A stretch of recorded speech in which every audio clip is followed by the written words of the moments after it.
언제나 함께 있었음 해 모든 게 다 통하니까 Feels like daydreaming 너와 있을 땐 난 I love my life 사라지지만 나의 전부 그 chemistry 이상 너와 the two 힘들었을 때마다 늘 함께 있던 너 눈이 마주쳤던 그 순간 생각을 공유해 우리 둘 사이의 텔레파시 바라보고 있는 날 봐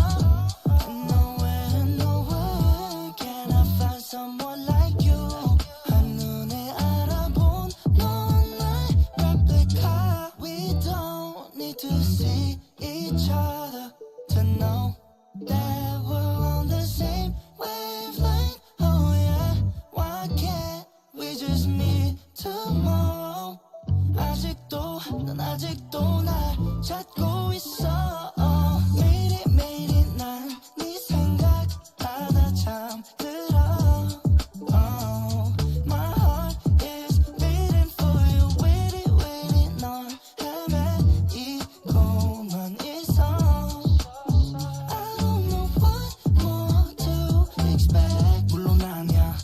난 알아 너라는 말은 하고 싶지 않아 정말 보러 갈게 바다 건너 난 널 뭐든 할게 말해줘 자고 싶지 않아 또 나는 홀로 우선 해보는 거야 나랑 YOLO Yeah 난 너와 나란히 가서 주말이 평범한 연인처럼 밥을 먹고 싶어 내 말 틀린 건 하나도 없어 안 될 거란 생각 이제 던져 너가 없으면 날 okay 난 잘 먹고 잘 살길 okay 맘을 다 부어주긴 좀 그래 잠을 만큼 참았어 억울해 Baby I can feel it with you Maybe you feel the same with me too 매일이 난 네 생각하다 잠들어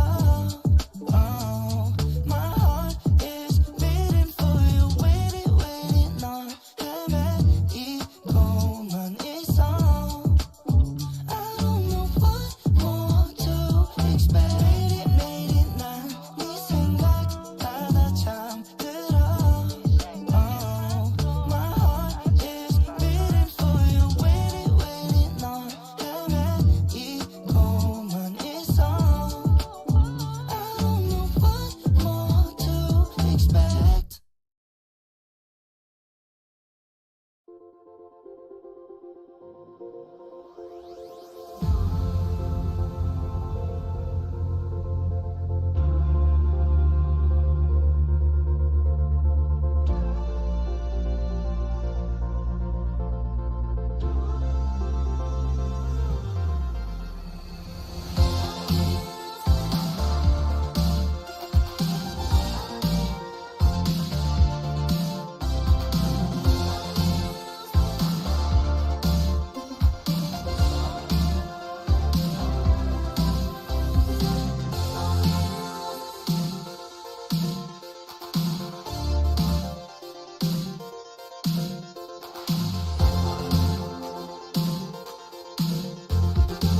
It's that time again. It is Friday.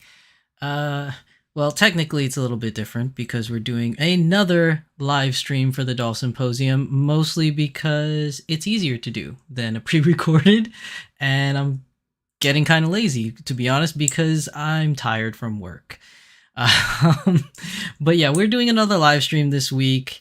It's just nicer, to be honest. It's nicer to do it. I get to interact with everybody live, at least those that are watching live. But yeah, that's what we're doing today. So let me switch over to the main camera. Here we go. Hello, good evening, everybody. Good evening. It is Friday night, which is, depending on where you are in the world, it's actually Friday, October 13th, Friday the 13th. So, ooh, spooky. It's a spooky evening tonight. I don't know what people are up to tonight, but because it is Friday the 13th, you never know. Maybe people are doing out something kind of creepy tonight, because tonight would be the night to do that, to be honest. But not for me.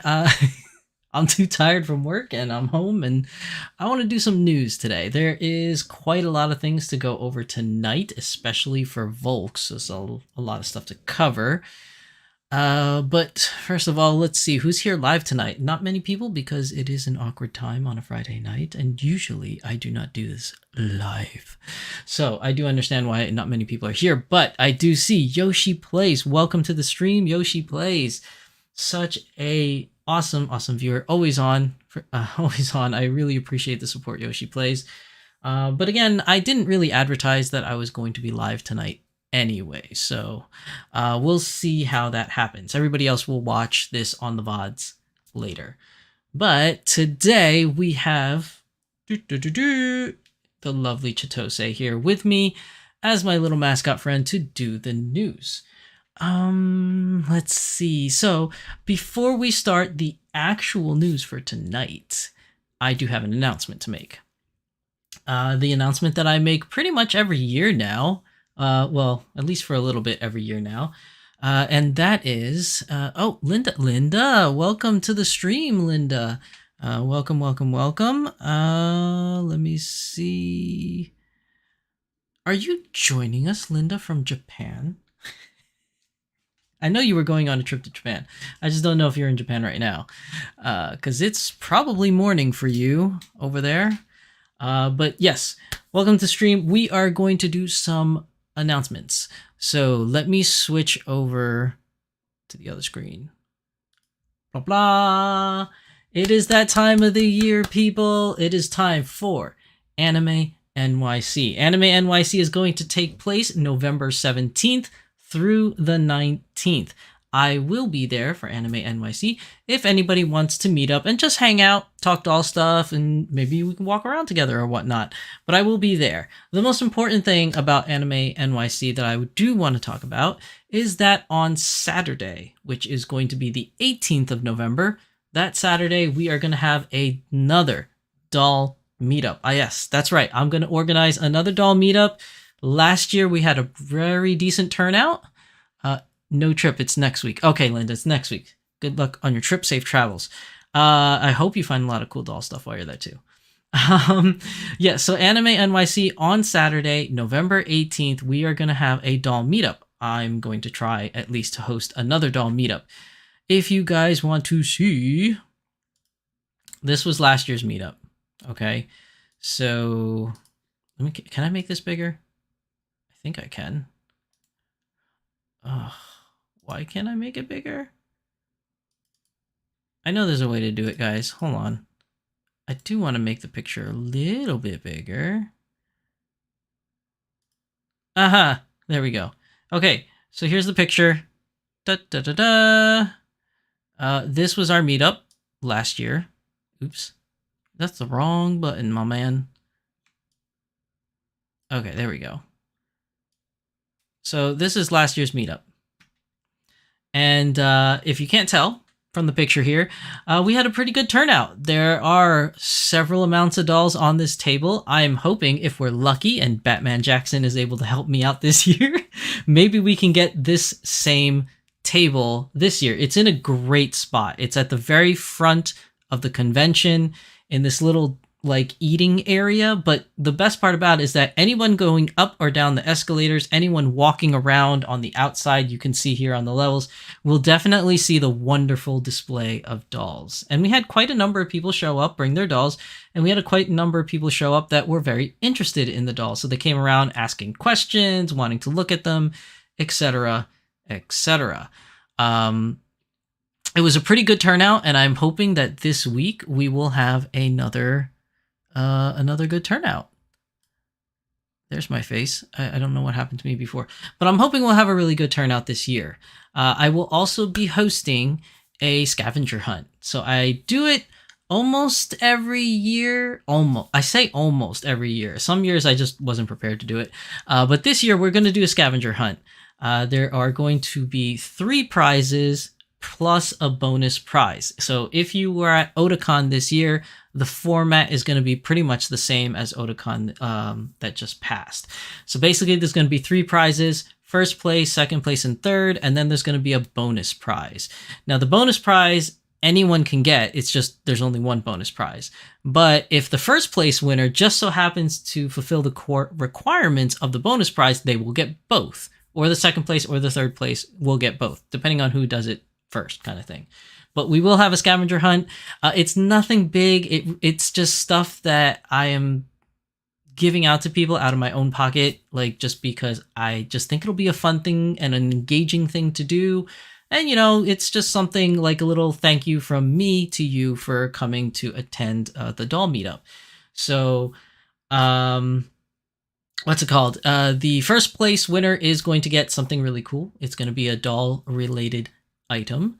I won't spoil what it is as of yet. I'll announce that during the day of the con. I will let everybody know that's in attendance what's going to be the first prize winning. Don't get your hopes up too high. The value of the gift of the grand prize winner is only going to be roughly around like $20. So like I said, it's just coming out of my own pocket. No one's paying me or sponsoring me to do this kind of stuff. It's just something I want to do for the community that makes an effort to come out to the doll meet and, you know, just have some fun and hang out. So if you are coming to Anime NYC this year, I should, if I'm not mistaken, I should be there all 3 days. I don't see any reason right now why I wouldn't, but you never know. But definitely I will be there Saturday. 100% sure I'll be there Saturday. And I will host the doll meetup on Saturday. Now, the time frame for the doll meetup at Anime NYC is probably going to be the same time as last year, which is roughly around 2 p.m. That's basically just want to give people enough time to go to lunch, eat the lunch, get settled, and then come out to the doll meet. I know that 2 p.m. is kind of a hot spot sometimes, because sometimes maybe there's like a special panel you want to go to, or a special concert that you want to go to at the event, or a special autograph signing that may happen at 2 p.m. I do realize that, but I kind of wanted to make it somewhere in the middle of the day so that if people came late, they can kind of still attend, or if people are early and going to leave early, they can kind of still attend. It's kind of that middle ground time. So I think 2 p.m. is great. We usually stay for maybe about an hour to 2 hours. So 2 p.m. to 4 p.m. would roughly be, you know, the time frame. And within that time, we're going to do the scavenger hunt. Excuse me. So I just wanted to make that announcement that Anime NYC is coming up, and I will be doing another scavenger hunt and what happened there? And a group meetup. So going back to the Anime NYC part, I'm excited this year. There's a lot of cool stuff happening. A lot of cool stuff happening at Anime NYC this year, especially Holo Live English is coming. And if you can see, if I go to the guest panels, amongst Holo Live, I'm very excited that we have Mori Calliope going. I like Mori. She's fun. She's exciting. Unfortunately, I probably won't get a chance to meet her because it looks like, from what I could tell on this site, that she's only going to be there for the concert.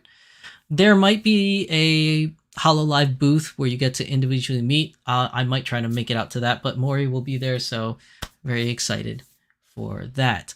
Other than that, that's just basically it. That's Anime NYC in a nutshell. There's all these other guests that are going to be available or going to be there. There's going to be a lot of different vendors there, just as it is every year. There's going to be a whole bunch of vendors and things for sale. So hopefully I'll meet some of you at Anime NYC coming up in next month. So remember, November 17th through 19th, if you want to meet up on a day that's not during the doll event, like a Sunday or Friday or whatever, just send me a message and on Instagram or Twitter, and can make it happen.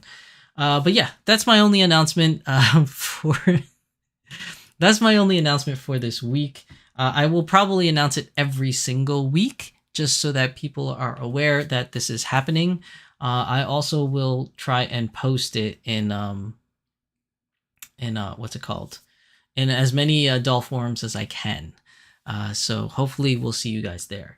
Now, to begin the actual news for this week, which is the main reason why you guys come to this show, right? Is to get your fill of the news. So let's switch over to the news stuff. As always, we are going to go start with Volk's news. And what better way to start is to just remind everybody about little Anya from Spy Family. So remember, if you are interested in getting Anya from Spy Family, she is on the brand new Chimiko body, which is the really, really tiny, small, cutesy, itsy bitsy body, which a lot of people are very excited for, including myself. I'm a big fan of the show Spy Family. I wouldn't say I'm like a huge fan of Anya, but she definitely brings the comic relief to the show, for sure. But I definitely want her mainly because she's cute and she's a new body. And I really want to test out the new Chimiko body. I'm very excited for that. Now, remember, if you didn't hear this last time from the Doll Symposium, she is a pre-order project, which means as long as you pre-order her from October 6th through November 26th, you are guaranteed to get her. You will get her. She is yours as long as you pre-order. And they even make it easier for you. You have different options. You can do 2 deposit payments for 33,000 yen each. You'll pay now when you pre-order, and then you'll pay again when she's ready to ship out. Or you can just pay it all at once for 68,200 yen, which I said last time in the news. I don't understand how the math works out, because 33,000 yen doubled is 66,000 yen. This says 68,200 yen. And you might think, oh, that's more money because tax is included. But no, you look at 33,000 yen, it says taxes included in that too. So I don't know why you pay 68,200 yen. If you do the one-time payment, you're paying more for some reason. I don't know. I pre-ordered the one-time payment. I made the extra bit of money. I don't know what the difference is, to be honest. I just wanted to get it out of the way and not owe any more money, so I just kind of did the full upfront payment. But more than likely, a lot of you will probably do the 2 deposit payments just because it's really cheaper. Not everybody has that money on hand right now to pay. So, like I said, they give you 2 different options, which is great. Now, when you pre-order her, she won't be released until fall of 2024, so keep that in mind. Plus the fact that perhaps there may be a delay or 2. You may not even get it to 2025, but we'll see how that goes. But as of right now, she is up for pre-order right now. Like if you go, as you're watching this video right now, as long as you're watching it within the month of October to November, you are guaranteed to get her. So make sure if you really, really want her, please pre-order her. I'd hate to see people that want her and that didn't get a chance to get her, and the time is coming past. So definitely I will announce it at every news week until the pre-order is over, just to remind you all, because not everybody watches every Doll Symposium every time it comes up. So there's that. There's also the Anya's plain clothes set, which is really, to be honest, it's not really much. It's the same clothes she wears in the show, but it's just this little tiny clothing here. I really want it just for the lion. Like, that's the big sell for me. I just want the lion. It's 8,800 yen, basically just for a lion in my book. Like, that's a lot of money for a lion, but it's her lion. So, I mean, whatever. So I pre-ordered both of these things. It's important to note that when you do pre-order, they have to be 2 separate orders. You cannot put Anya Forger and the plain clothes set in the same order. You have to actually make 2 separate orders. Or at least that's how it was for me. I tried to add them both. It kept giving me an error message and wouldn't let me do it. So just be aware that you're going to be paying 2 separate orders with 2 separate taxes and 2 separate shipping. So yeah, kind of sucks, but I don't know why they can't bundle it. To be honest, it's a little disappointing, but whatever. I'm just glad that they made the new Chimiko body a pre-order rather than everybody having to fight over her in a click war. Now, moving on. The October outfit collection has come and passed on the international website. It's not yet available on Volks USA, but fear not. There were a couple items that were sold out, but for whatever reason, they restocked them. So if you are missing anything or you want anything from the October outfit collection, they restocked everything. Like literally, if you look at this, everything is available for the October outfit collection, especially these two lovely outfits right here. The ones that were sold out, I believe, were like these ear things. And I think it was like this Gothic uniform and this Gothic uniform, but really everything else was still in stock. So if you do want any of these items, everything's there. The only caveat is this last one. Oh wait, this was available before I went live streaming. Somebody just bought this out, these black ribbons. But the one here at the bottom, these boots, they've always been discontinued. I don't even know why this is here on the website. It was showing discontinued before the October Outfits collection came. And when it opened live, it was still discontinued. So I don't even know why it's there. Oh, look at this. These shoes just went out of stock. Like literally just now. It was full like right before I started streaming. So maybe you want to go and hit up this website before everything is gone. Because, okay, it looks like all the outfits are still there. But, you know, you win some, you lose some. But definitely check it out if you're interested in anything from the October outfit collection.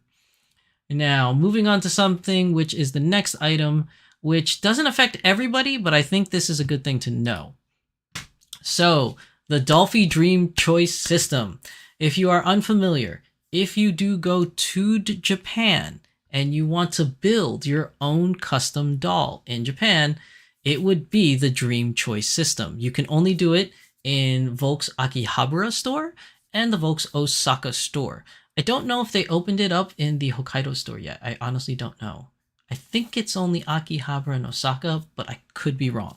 Anyways, the whole reason for this thing is that they added the brand new Mini Dolphy Dream Base Body 2.0 DDF3 or F cubed, however you want to say it.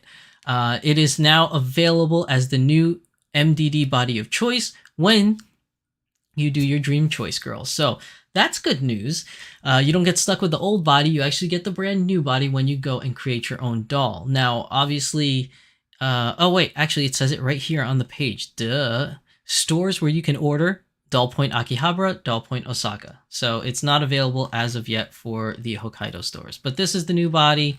Basically, they're just boasting it's just as flexible and movable as the regular DDF3. If you're not familiar, the MDD body prior to that didn't have all that extra stuff. So now we got the 2.0 DDF available on the Dream Choice system. Luxaria Atelier, welcome to the stream, Luxaria. Thank you for coming. But that's really it. It really only affects individuals that are in Japan right now, or it can affect you if you're hiring a proxy service to get you a Dream Choice doll.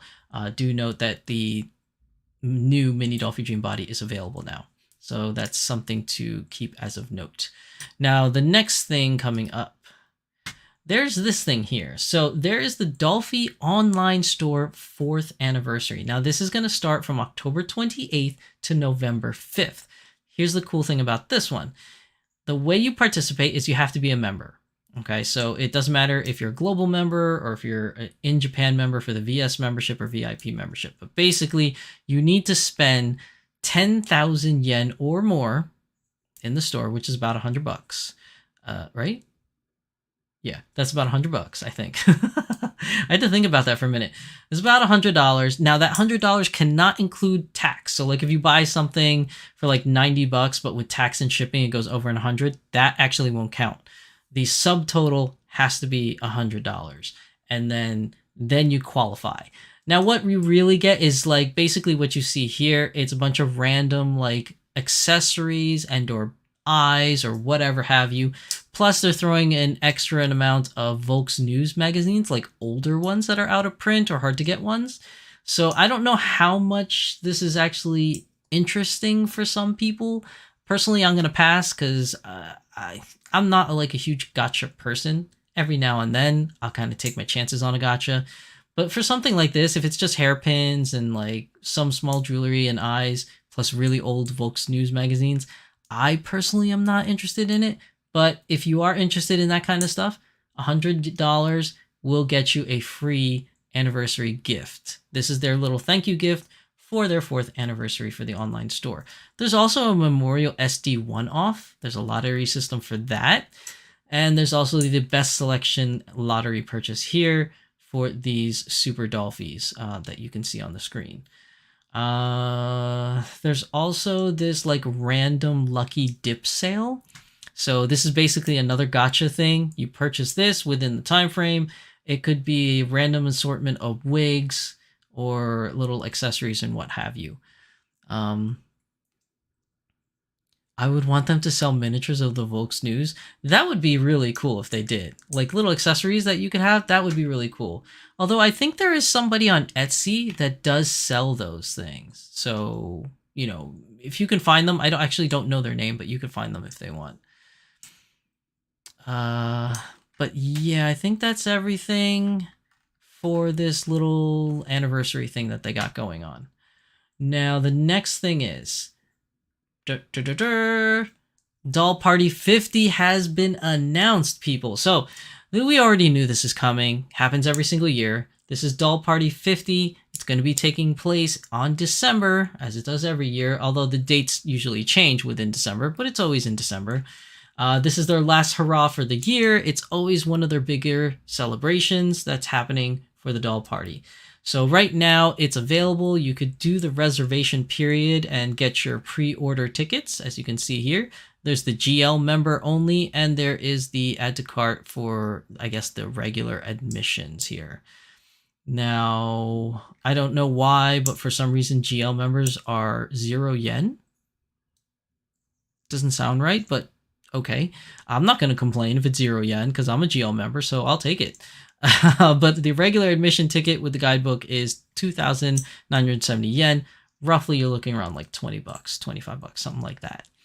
But now is the time. If you do plan on going to Japan in the month of December, roughly around December 10th, maybe you want to get yourself a badge and enjoy it. Like we said in a couple episodes ago in Beyond the Doll, I had a very lovely guest come on to the show, which was Lindsay, and talk about her experience going to Dollpa and other events in Japan. So definitely give that video a watch if you haven't watched it yet and you're interested in going to Japan, because you never know, it might be helpful to you. But in addition to that, next up, here's the main information. So the Doll Party 50 is going to take place December 10th.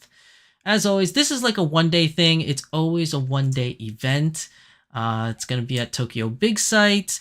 Now, the important information as we scroll down is going to be what's available, because we want to know what dolls are being released, right? Well, we don't know, because they haven't announced what dolls are being released. Now, every single doll party will have a doll announcement where they will release a brand new doll.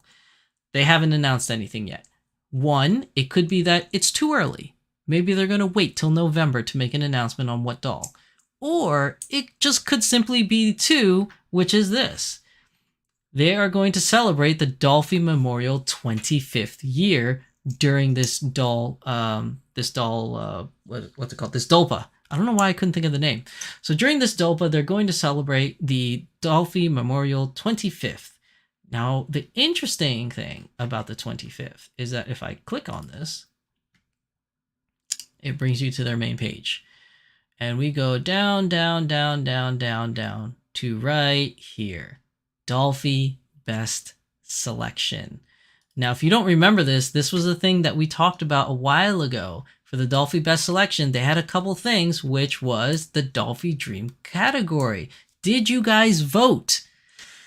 Because if you voted, we're about to find out who's going to get released. So it is all collaboration models for Dolphy Dream only. If I click on this, this is already closed, but just to give you guys an idea, if you didn't know this was happening, basically you vote for 3 dolls, your favorite 3 dolls ever since the inception of time for Dolphy Dream. The very first doll, which is this Rei Ayanami doll here, all the way, look, all the dolls that were ever released. If we go all the way to the end here, so we have all the way up to Arcoid and Kaito and Ishtola and Utena, all these like girls that just came out recently. You vote for your top 3, and the number 1 or first place winner is going to be released during this event for Dolpa 50, as well as the other stuff. So the second the second one that you vote for was the best outfit collection. This was number 2. Obviously, the voting has been closed. They're tallying the votes, but these are all the different outfits. I really hope Saber's outing set gets picked because I voted for that one. I really want to buy that one. And also the Saber plush toy. I really like that too.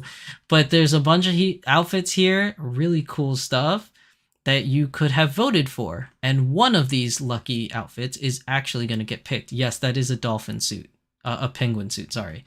So one of these outfits will get picked and will be released at Dolpa 50. And then the last thing was, I don't know why, but I guess because there's not as many as regular Dolphy Dreams, but the last collaboration, which again, voting is closed, is Mini Dolphy Dream, Dolphy Dream Pretty, Dolphy Dream Sister, and Dolphy Dream Dynamite, all on here. You vote for your favorite 3 of these lovely ladies, and one will get picked. And there are so many girls to choose from. I'm really hoping for this girl, Kano from Tenjo Tenge, or Mai Shiranui, because these are like all older girls I wish I could have gotten my hands on that I've seen floating around, but they're really expensive if you want them.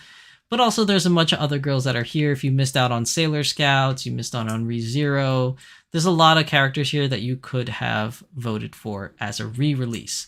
But this is my speculation. I'm pretty much assuming there's not going to be a new doll release for Dolpa 50 because they're going to do the Dolphy 25th anniversary. So one of these characters here is going to get chosen. David Kane's Lena Inverse is missing from the list. What? No, let's go back. Did we miss her? Maybe I was just scrolling too quick. Is she really not on the list?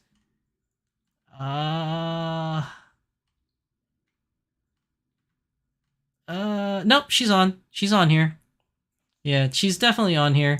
I was probably scrolling through this a little too quickly, so you guys probably missed it. But she is on here. I was going to say, if she's not on here, that must be a licensing dispute. Yeah, I mean, either way, hopefully you guys voted for whichever girl that you want to see get a re-release, because this is what's going to happen. Now, the interesting thing that I'm not sure about is normally for these Dolpa events, what happens is you go there, you get the new doll that's released, a limited doll that is released, by the way, and then there's going to be the doll party after event. And the after event is when us international buyers get a crack at the apple and get a chance to maybe get one of these limited dolls. Here's the thing. Because this is a Dolphy Best Selection, I wonder if they're going to have extras from there to go on the after event. One could only assume that yes, they will. They will have whatever winners were from this Best of Dolphy event, whatever the winners may be. They'll probably save a couple extras just specifically for the after event. That's what I'm assuming they're going to do, but there really is no guarantee. There also could be something coming way out of left field. They could probably do this and still a brand new doll announcement, and they're just like keeping it a secret and not going to announce anything till like last minute. Because remember, so far, I believe every single winter has been a new Disney princess on the resin scale. So that could be someone that's announced, although it's a little late. Usually we get like some kind of hint as to what the next one may be. But yeah, we don't actually know. But there could also be brand new Dolphy Dreams that are going to be announced and they just haven't leaked it yet. For instance, there are 2 in specific that may get a last minute announced right before Dolpa 50 and might be the exclusive doll that will be released during this event. So let's talk about that, right? Now, one of them you guys already know about because everyone's been talking about it, but it's Hatsune Miku, the brand new version of Hatsune Miku, which is the Hatsune Miku NT. I don't know what NT means. To be perfectly honest with you guys, I have no idea what NT means. If you guys know that are watching this, oh, it says here, with new technology. It says it right here. I'm so dumb. It says NT. So Hatsune Miku new technology. The only thing I could tell that's different is the outfit. The outfit is very different. And the hair. Like, the hair looks at the very end, it's ombre, like it's turning pink to purple. Whether or not the actual doll will have that, I don't know. But I noticed that the outfit is very different from her original release outfit for Hatsune Miku. But this is interesting stuff. Like, I know a lot of people are interested because we have a lot of Vocaloid fans within the Dolphy Dream community, especially Batman Jackson. You know, there's a lot of people that want her. So maybe she might get a last minute announcement to say that, hey, Hatsune Miku NT is going to be released during Dolpa 50. Never know. You never know. Let's see. David Kane says, Lena Inverse from the collaboration pages. Oh, she's removed from the collaboration pages? That's interesting. I don't know why they would do that, though. That's quite interesting, though. And David Keynes is jumping ahead of me. So number 2 doll that could get a surprising release, which I doubt because they just announced it, but you never know. I mean, it could be. It really could be. Is this next girl here? This was another announcement that they made. It was a fairly recent announcement. I know nothing about this character. I know that this character is from a manga series.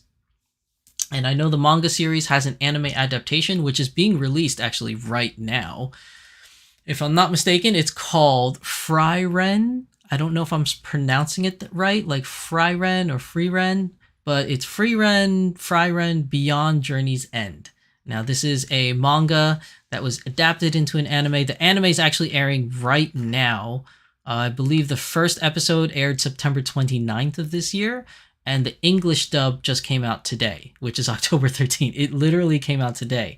So I know nothing about this character, but I know that the world takes place in that whole like demons army thing. So there's a bunch of different anime that come from the same universe, which is like the demon army universe. I don't know, like how not to summon a demon lord and things like that. I could be wrong. Again, I'm not very familiar with this show or this series, but you never know. This could be a character that could be released during Dolpa 50. I mean, it's possible. I don't know. I'm just saying the announcement was made. Luxaria says, I read the manga before the anime was announced, and I love the story. That's what I'm hearing too. I'm hearing from a lot of people, like when I did my research on this character, it's getting really rave reviews for manga. Obviously, the anime just recently came out, so I don't know how many people actually saw it, but it's getting pretty good reviews. So the funny thing is that if you look up this character in Dolphy Dream, this is all you get. There's no special site. There's nothing here. But some sneaky investigation. If you use your global membership and you log in onto the Volks International website, and now it's really hard to find. I don't know why they hide it from you as international people, or maybe I'm just looking in the very wrong spots, okay? But what you need to do is go to the Volks Dolphy blog. They have a Dolphy blog. Sign in with your Volks membership, your GL membership, and it'll take you to a page that will show you what the doll actually looks like instead of this animated picture. I couldn't find anything for the Hatsune Miku NT, so that kind of sucks. But there is the picture. Where is it? I'm going to show it to you guys right now. If I could post it on the screen. There it is. So this is the actual doll. I know a couple people probably posted it on Facebook groups, like David Keynes has said. There's some on Facebook. But if you do have a Volks GL membership and you go to the Volks blog page, as long as you're signed in, it'll actually unlock it. Because if you go to the Volks blog page right now, it'll only show you up to October 11th. Her announcement was on October 13th as of today, and it's not available for people that are not signed in. But if you sign in with your GL membership, her article will pop up and you'll get to see her. This is the doll. She actually looks really cool. I like that she comes with a little suitcase and her staff. Pretty awesome. Again, I don't know the character for anything, but she does look good. She also looks like she comes in a semi-white skin. So, yeah, there's that. Now, another thing I have about this character that, again, I don't know this character very well, but quite honestly, she could be the second doll to ever be released with elven ears. Now, I know you guys are going to be like, no, no, no, no, no. She would be the third one. You're forgetting about Asuna Titania version. I specifically didn't mention her because Asuna Titania version has removable elven ears. So you can choose to put them on her, or you could choose to take them off of her and just have her as normal Asuna. But I believe the very first one was from Shining Tears. I can't even remember her name anymore, but she was the first one with elven ears that was attached. You can't remove it. And this kind of character looks like she could be the one with elven ears that can't be removed either, because it's a sole part of the character. Whereas Asuna, there's human Asuna and then there's virtual world Asuna with the elven ears. So I guess that's why they made it removable and put onable, if that's even a word. But yeah, there's this character. So I don't know if her name is actually Fryren, or that's just the name of the show. I honestly don't know much about this character at all. This literally was just announced today. So there's not really much information that I have, especially because I didn't read the manga or watch the anime. But she is a lovely lady. She's definitely a lovely little girl. And hopefully we'll get more information. But yeah, that's what I think. I think that it's a possibility that either her... oops. What did I do? I keep feeling like I'm breaking my thing here. There we go. I do have a feeling that either her or... Whoa, what happened? Either her or Hatsune Miku NT could be released as a secret release for Dolpa 50. Now remember, it is just the middle of October. They have the whole rest of October and the whole month of November to spring on to us what the new girl is going to be for Dolpa 50. But it could be that it's just the Dolphy Dream 25th anniversary where you get the best choice for Dolphy Dream, the outfits, and DDP, DDS, DDY, and MDD. So there could be just this Dolphy Memorial Year 25th anniversary. Or we could get a surprise announcement for Hatsune Miku NT or for Fryren. You never know. Like I said, they could be keeping it in their back pocket and then just magically say, hey, this doll's coming out at Dolpa 50. So just keep an eye out. I will let you guys know in the next upcoming Doll Symposiums if I find out more information on any of these characters or any of the dolls that are coming out for Dolpa 50. David Kane says instant buy for me. Do you know this character? Because I honestly don't know her. So if you know this character and you're excited for her, I'm happy for you, man. Because it's always great when you have a character that you really like and they get announced to be a Dolphy Dream or any other doll for that matter from any other company, whether it's Azone or Smart Doll or Dollbot or wherever you go to. It's just really cool seeing your favorite characters come to life like that. Tempest, hey, Tempest Strife, welcome to the stream, Tempest. She's like, oh, heck, this was a new announcement? Yes, it was announced literally today on October 13th. Well, I guess you could say yesterday, right? Because Japan is a day ahead of us. So it was released October 13th. That was technically Thursday for us. So take it for what you will. But yeah, October 13th was her release date, Tempest. Luxeri says, I'm thinking about Miku NT, but Anya. Yeah, I already bit the bullet. I pre-ordered Anya, but yeah, Miku NT, to be honest with you, I like Vocaloids, but I'm not like a huge fan. Like, I don't have any of the Vocaloid dolls, but I do say that this new outfit, the NT version outfit, looks really cool. I actually really like it. It's really cute. It's definitely way cuter than her original outfit. I know hardcore Miku fans are probably gonna nail me to the wall for saying that, but I don't know. For somebody that's not so heavily invested into Vocaloids like myself, I think this outfit's really cute. I like it. But that's just me. So yeah, that's the news for Doll Party 50, and then these two announcements of these two new girls. Obviously, Volks USA is also going to have their pre-order project for Anya. It's going to be during the same time frame as the Volks International time frame. You can just either choose pre-order in Volks International, pre-order on Volks USA. I will give you guys a warning that if you do pre-order for Volks USA, you will definitely get your Anya doll last. Okay, they fulfill the international buyers' orders first, and then once that's done, then they start fulfilling the USA market buyers for those of you that pre-ordered on Volks USA. Now, that's not to say anything bad about Volks USA. Volks USA is great. It's just that they have a chain of command and a process that they got to follow. And that's unfortunately just the way it is for Volks USA. But the good news is that if you are pre-ordering from Volks USA, your shipping will be cheaper because obviously it's not coming internationally. And also, if you live in California, I think you could just drive to the Volks USA store and just pick up your doll and not have to worry about the whole delivery process at all and not pay any shipping. So that's also another added benefit for Volks USA pre-order people. But again, that's up to you. If you just don't want to create a GL membership and buy or pre-order on the Volks USA Volks International website, just go to Volks USA. You're a USA citizen. You live in the USA. I believe Canada also is fulfilled by Volks USA. Just pre-order on Volks USA if it's easier for you that way. Let's see. Tempest says Dolphy Dream Cloud Strife. I know, Tempest. You've been wanting that for a long time. I don't know if it's going to be happen, to be honest. But because they did do a Y'shtola from Final Fantasy XIV, they seem to have some kind of a relationship with Square. I don't know. Maybe we'll get a Cloud. But historically, male Dolphys don't come around that often. And when they do, they're usually really popular characters, right? So you got two Vocaloids. You got Kaito and Len.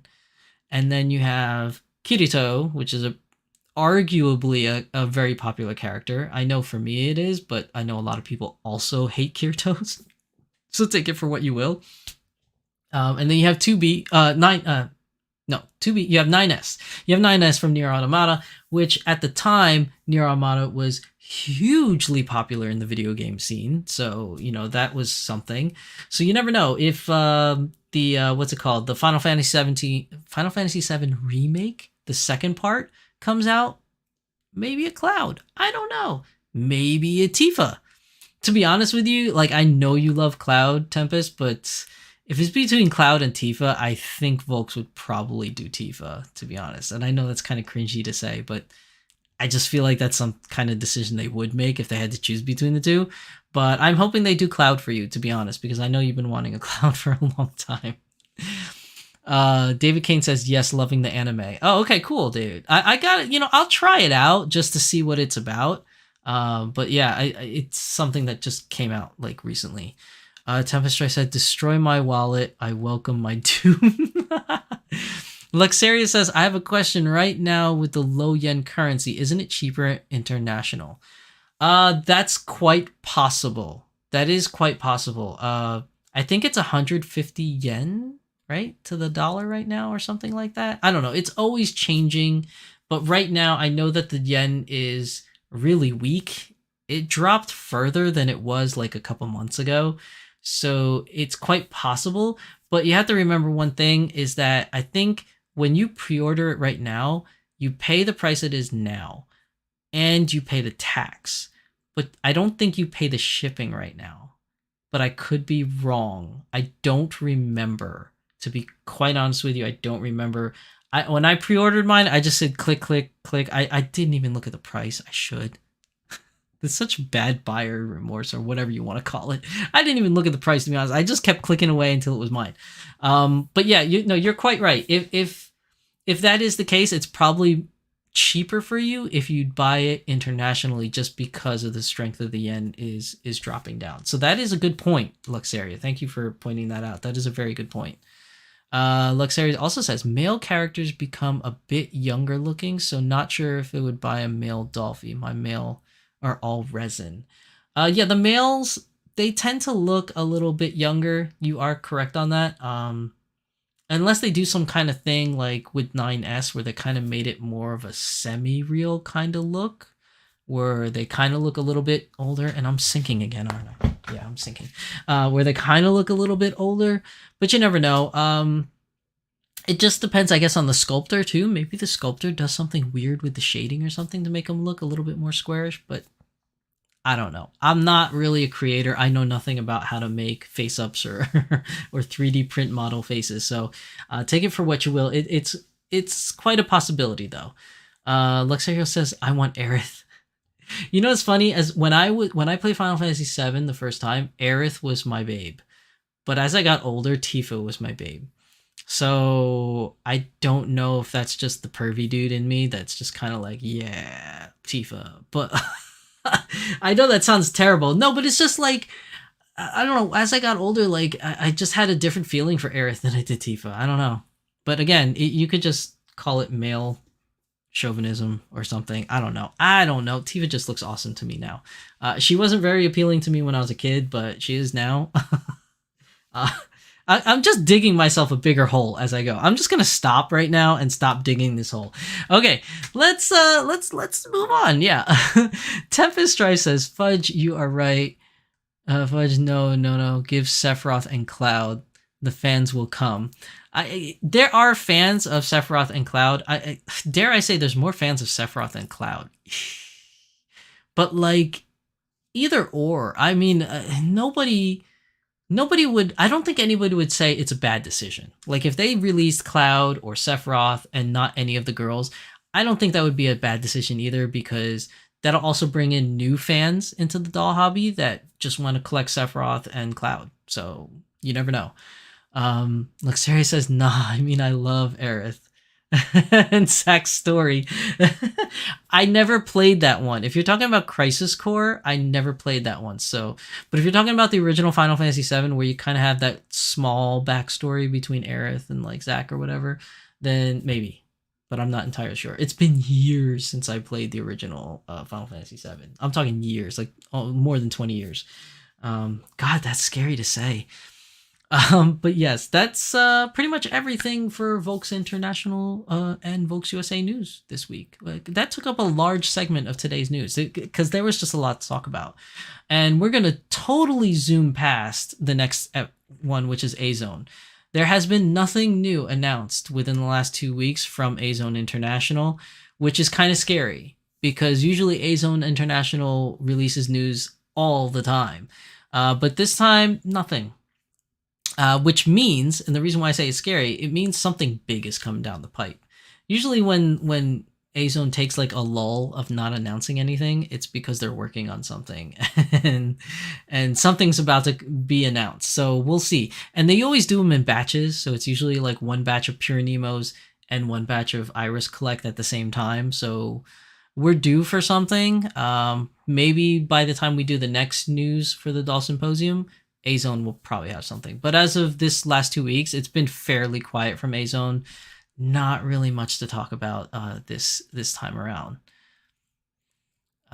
So that brings us to our last segment, which is the Smart Doll News. Now, there's a couple things, obviously, that we could talk about for Smart Doll News, namely one that's right here. But we are going to skip that for now because this one over here, I think we talked about it last time, but just in case, because I honestly don't remember.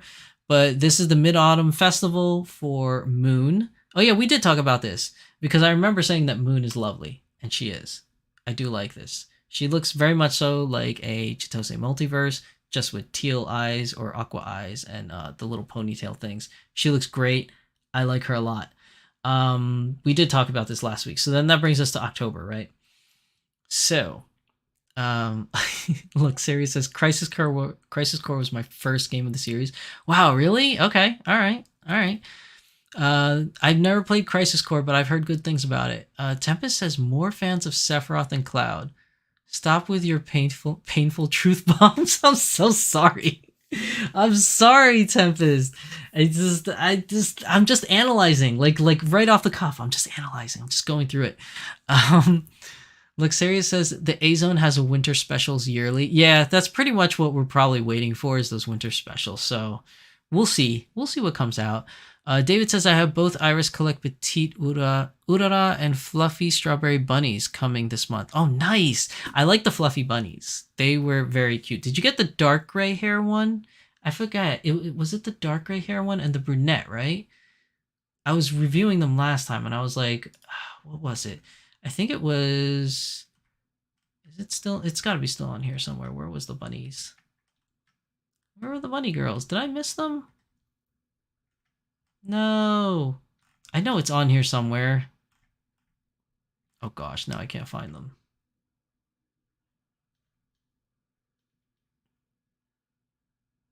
No, it's not the Sumere ones, right? This is the black and white. No, this is the made ones. Where's the fluffy bunny ones? Oh my god, I can't find it. This is the Candy Doodoo? It's not the Candy Doodoo, is it, David? No, I can't find them. See, you put me on the spot. Now I can't. Oh, here. Is it the Rayra ones, right?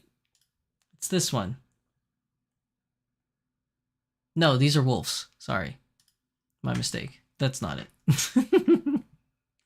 I don't know where they are, but I know which ones you're talking about. All right, well, we're going to move on. But no, congratulations, David. Those are some pretty nice Azone dolls that you got coming in. That must be exciting. Always waiting for new dolls to come in the mail is always exciting. So, not much on the Smart Doll front other than a lot of talking about the progress of pair dolls and, you know, the mission statement of Smart Doll. A lot of that stuff was announced during his I hate saying this, his X leaks or his Xing. Like, we just really need to turn it back to Twitter because everybody just wants to say tweets in Twitter. Like, seriously, everyone wants to say that. Like, it's annoying. So the at Smart Doll Land on X or on Twitter, whatever you want to call it, has been a lot of stuff about, like, you know, mission statements and what, you know, they plan to do with the future, as well as a lot of pair body updates. But some really cool stuff that happened that I want to make an announcement is this here. So as you all know, the Smart Doll store in Japan is closed. It's not open like it was before, where it's open, you know, Monday through Sunday or Sunday through Sunday, whatever the hours may have been.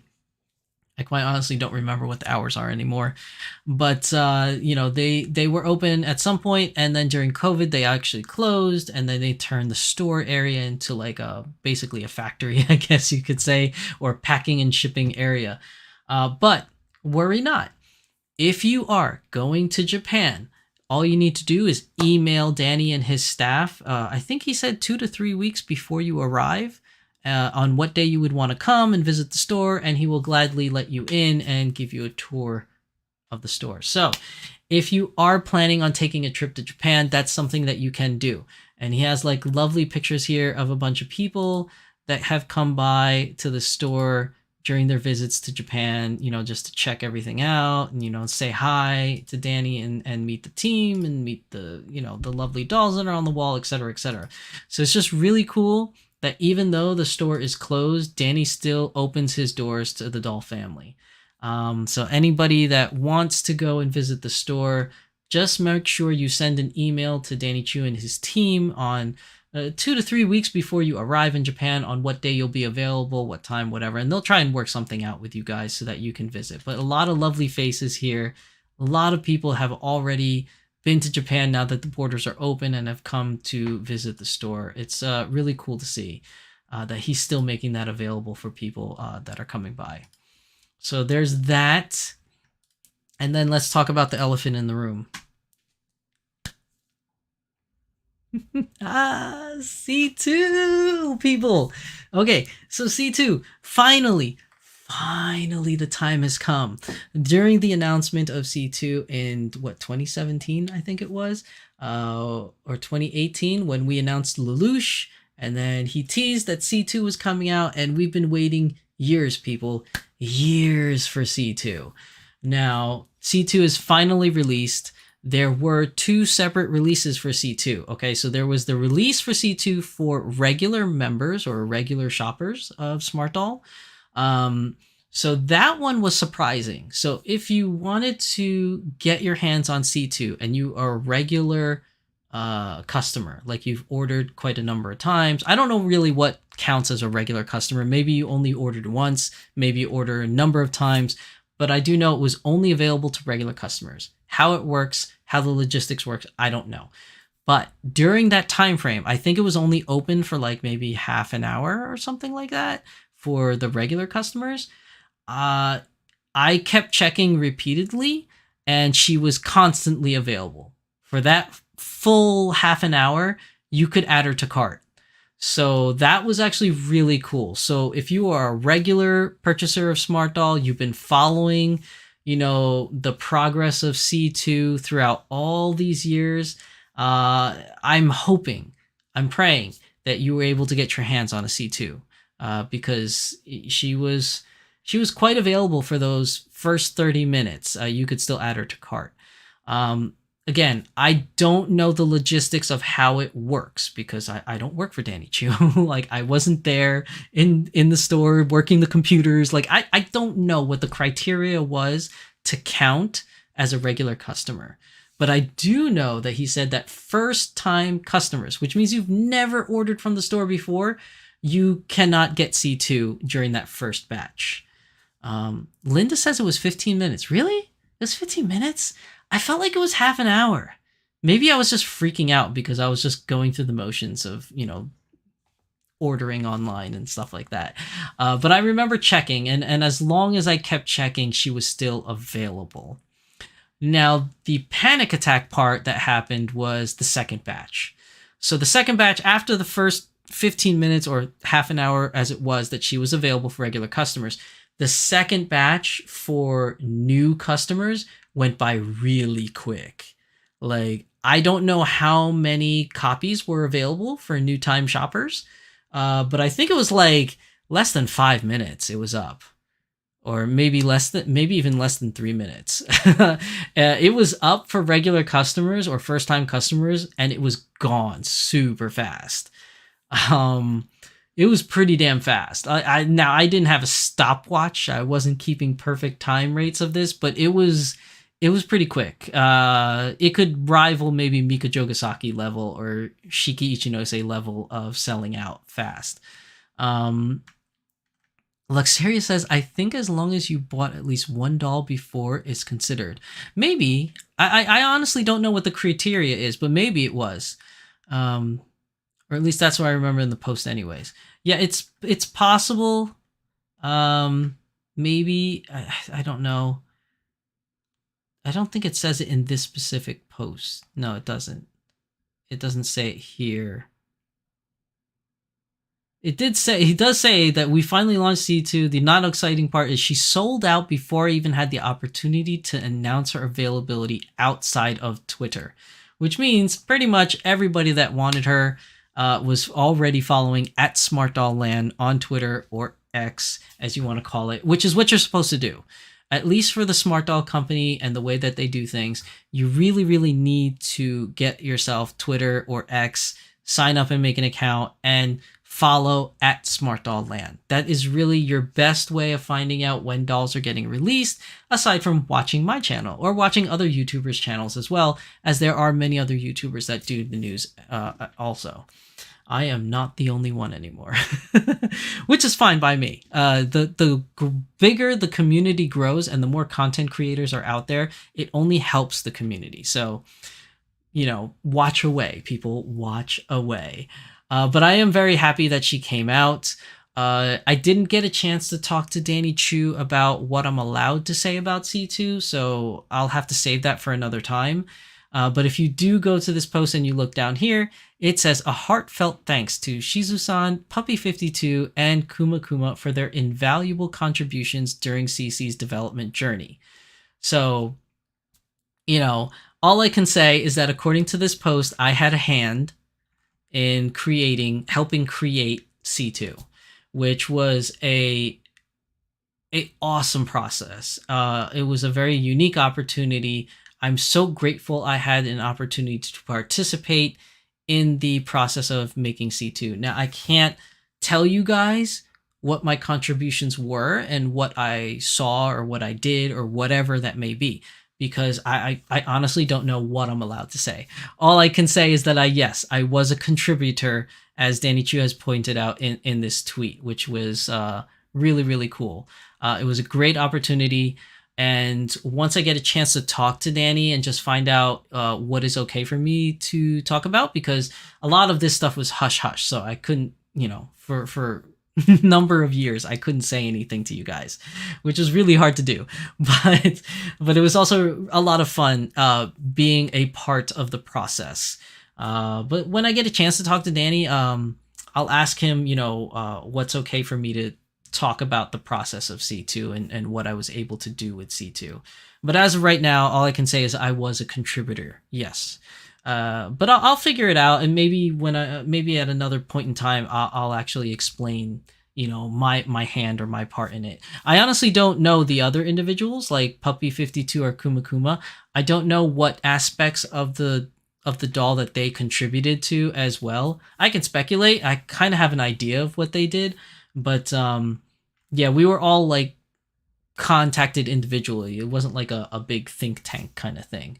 But definitely, it was a unique experience, and I'm so grateful to have the opportunity to participate in it. It was an amazing opportunity. I can't thank Danny Chu and his team enough for giving me that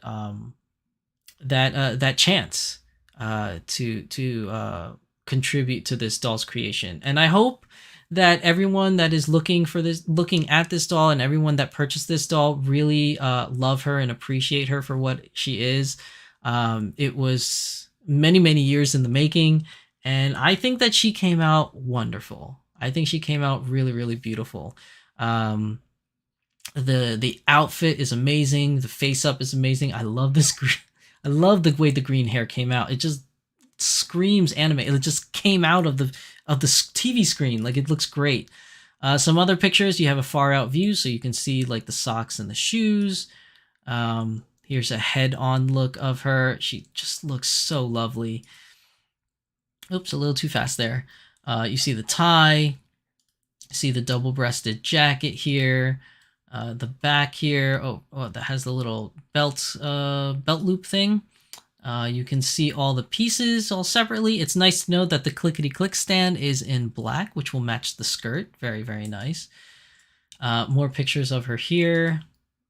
And this is the sales report here of, what was it? How do I make this bigger again? Oh, here we go.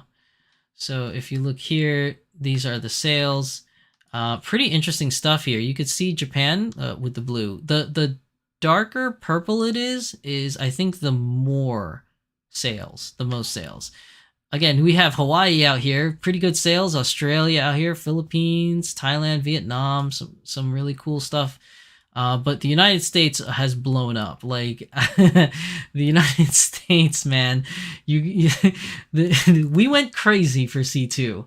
It's quite a number of showings out here in Sweden, Germany, Austria, the United Kingdom. Sadly, not enough dots in France or Spain. I mean, there could be other purchases, other places around the world, but because maybe one or two people, it didn't actually show up as a dot, but you never know. But you can definitely see the US blew it up. We bought a lot of C2s. So yeah, you take it for what you will. I know a lot of people complain about the release schedule because some say it's in favor of the Americans, it's not in favor of the Europeans. I don't know, man. I mean, I get it that like it sucks when you want to buy a doll and the time frame just doesn't work out for you. But if you really want it, I've heard stories from other individuals that have like set their alarms or made it a point to take a day off or something like that from work just so that they can do this and purchase the doll they want. Is it unfortunate and a little like, out of the way, a little extra effort? Yeah, it is. But I mean, the same thing happens with a lot of things. It's not just dolls. Like, people take days off for the new iPhone. Like, I don't know how it is in your neck of the woods, but in New York City, when the new iPhone comes out, there is a line outside with people in tents sleeping outside 2 days before the release of an iPhone, just so they can get the newest and greatest iPhone. Like, it's insane. So, it's not just the doll community that has this, and it's not that they're trying to single out just the Americans versus anybody else. It's literally, this is the opportune time for them in Japan to release something, and it just so happens that Japan time is not the best time for the rest of the world. So take it for what you will. Just make the appropriate plans whenever a new doll is released so that you can be there for that opportunity. Now, how do I change this back? Because I totally screwed this up now. Okay, there we go. So yeah, C2. It's been a long time in the making, and I'm just happy that she's finally been released. It's been a long wait, but well worth it because she came out amazing. She just looks amazing. Very much so. Let's see. What else is going on in chat? Tempest Strife says, woohoo, I gotta do another stream soon. Oh yeah. What stream are you talking about, Tempest? On your channel? Because I know Tempest Strife, you guys that are watching this, Tempest Strife also has her own YouTube channel where she does stream episodes. Make sure you check out Tempest's channel. Tempest, can you link your YouTube channel in the chat so that everybody can find you and be able to watch your stream when you start streaming? But it'll be this weekend, guys, so keep an eye out for her streams. David says, it would be interesting to know how many were actually made for sale. I actually would like to know that too, but I don't think Danny will ever tell us, just as much as any other company doesn't tell us. Like, from a statistical standpoint, it sounds really awesome. I would really like to know how many units were made and sold. But nobody ever tells us that stuff. Like, Volks never tells us. Azone doesn't tell us. I don't expect Smart Doll to tell us. It would be cool if Danny and Smart Doll told us, but nobody really ever releases their sales figures. Certain companies do. I know car companies do, like Ferrari will tell you only 100 of these made in the world, because Ferrari goes for that whole exclusivity thing. It's a rich people thing, I guess. But for doll-wise, I don't think any doll company for vinyl dolls has released their sales figures in that amount, like what kind of quantity. Maybe resins do, but I know vinyl, I don't think anyone has ever announced how many were made and how many were sold, kind of thing. So, but that would be interesting, David. I would love to know how many units, just not even just to see like how much money the company makes and try to like analyze like the cost of what cost went into it versus the sales price and profit. It's not really that. I'm not a math guy. I don't care about that. I mostly just want to know how many units were made, because I want to know how much love was spread out through the world. How many C2s went out there that everybody can enjoy. That's really all I want to know. But, it is what it is. I don't think anybody will tell you, though, the numbers. Luxaria says, I'm looking forward to what Danny is cooking in secret. He's always cooking. Let's just put it that way. Danny Chu is always cooking on a project. But most of the time he's actually pretty good at letting us know what projects he's cooking. So, there isn't too much wonder going on in Smart Doll Land. Obviously, there's some things he keeps close to the chest that he doesn't talk about at all. I mean, every company has that. But for the most part, a lot of his projects, a lot of his passion projects, he's announced and shows prototypes of. So we're pretty lucky in that respect with Smart Doll stuff. Tempest says, sporadic stream times, but that's life. Some Playline dolls have limited releases that are individually numbered. Yeah, I know some other doll companies do it. I think that would be interesting, though, if, like, not only Smart Doll, but, like, if Smart Doll or Volks or Azone were to do, like, a numbered release. I know it would be hell for everybody to get their hands on one, obviously. It would make it more of a click war. It would make it more crazy on the aftermarket scene if you wanted to buy one. But I think, like, something like that maybe once in a blue moon would just be kind of cool. Like, at least from a collector's standpoint, like, for me personally, I consider myself a collector. It would be awesome to have a numbered doll. I think that would be really cool. But it definitely, in some aspects, it could hurt the community by having numbered dolls. Like, it's already very hard to get your hands on a doll in general. Not only just because price point is higher than most hobbies, but it's also just like, purchasing them, sometimes they sell out really fast. Sometimes it's a lottery and you just don't win. You know what I mean? So all those things that are limiting your ability to get a doll is already something that the community has to learn to accept, I guess you could say. And I know that sounds terrible, but that's just how the community is. For all the doll companies, it's like that. So, but to have like a doll released in a limited quantity and a numbered quantity that would come with some kind of nameplate with a number or some kind of certificate with a number, that would be really cool from a collector standpoint. But I think that would make the doll community in general a little angry. Because let's say C2 was like that. Like, what if he released only 100 units of C2? People would be fighting over that C2, and can you imagine the aftermarket resales for that? It would be through the roof. It would skyrocket. I don't think having numbered limited quantities where it's actually a numbered thing is going to be healthy for the community. I think it's cool. I personally would like it, but overall, like in the big grand scheme of things, I don't think it would be healthy for the community. And the community is already the doll community is already going through a lot of changes with the rise and popularity of dolls nowadays, as opposed to a couple years ago. And through those changes, there's been, you guys know, at least for those of you that watch my channel a lot, through those changes, there's been a lot of bad and good. So there's been a lot of rough patches, but there's also been a lot of good patches. And I think releasing dolls in a limited number quantity that would have a actual unit number attached to it, that might be a little pushing the envelope and making the community mad. So I don't know if that would be healthy for the community, but I can't actually say that doll companies shouldn't do it either, because as a collector, I would like to see it. And also as a consumer, I don't think it's really my place to tell a company how to run their business. I mean, that's why you go into business and create your own company, so that you can be your own boss and nobody tells you what to do, kind of thing. But then again, there's a lot of other things that go into running a business, semantics.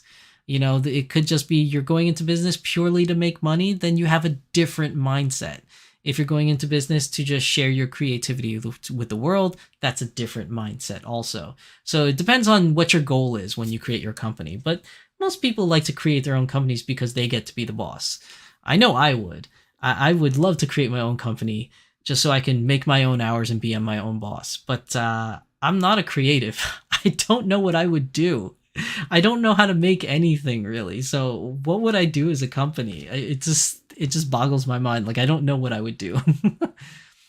Tempest says, he just picked up some BJD clothes from my mailbox. Nice. It's always great to get doll stuff in the mail. Well, whatever you got, Tempest, I hope it's enjoyable. I mean, I know it's enjoyable. Otherwise, you wouldn't have bought it, right?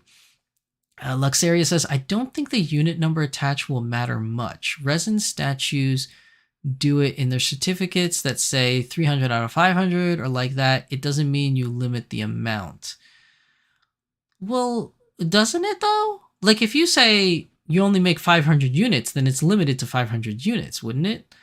So only 500 people could get their hands on it. Now, if you're saying there are other units being released that are just not numbered, then that's a different thing. Like, if you were to say C2 gets, let's say you were to say Danny Chu releases C2, and there will be 100 numbered copies for those lucky individuals that get it, and then he'll produce another 1,000 non-numbered copies, then I think that would be healthy for the community, because then people that don't care about that stuff would still have an opportunity to buy C2, and then the people that really want like a limited edition numbered copy because they want that collector's vibe, that'll also scratch their itch too. So if you mean it in that respect, then that would be kind of cool. I do agree with you. If they had like a limited 100 copies that get a certificate, and then the other 1,000 copies are just a whatever copies, just a normal copy, then I think that would cool, because then that would satisfy everybody that wants the character, and it would also satisfy the individuals that want like a limited edition version character. But again, also the aftermarket for those limited edition ones would be crazy. Like the prices, whoever gets their hands on that, God forbid they want to sell it, because real collectors would want that and never sell it. Like, okay, correct me if I'm wrong, because I'm a collector myself, but I don't know how other collectors do it. But me personally as a collector, I want it because I have that collector vibe in me. It's like I want it because it's exclusive, it's limited, but it's also my favorite character. I personally will never collect something that's limited or exclusive just for the fact that it's limited or exclusive. For example, if they had a Hatsune Miku doll from Volks that's limited and numbered, I wouldn't buy it, even though it was limited and numbered, because I'm not there for the resale. Like, it's not, and it has no attachment for me. Now, if I wanted to just purely buy it for resale, then maybe. But for me personally, as a collector, most people that are passionate about the dolls that they buy or the things that they buy for exclusivity and collectivity, they have absolutely zero plans to resell. Like all of my stuff that are collectibles, I open them. Like a lot of people will cringe at saying that. Like most people will buy stuff that are limited and never open them because at some point in time they have that idea of possibly selling it later on down the road. But I personally would buy those things, take out the certificate, keep them in a binder, and then play with it and display it and stuff. I know a lot of collectors would cringe at that, but I feel like, me personally, I like that exclusivity that I have it, but I still want to use it. And I have no plans of reselling any of my stuff. It doesn't mean that I don't. I do end up selling things, but it's not because of their exclusivity. It's merely because I've fallen out of love with it, or I have no place to put it, or I need more room kind of thing, or there's a doll that I really want and I can't afford it, so I need to sell some stuff.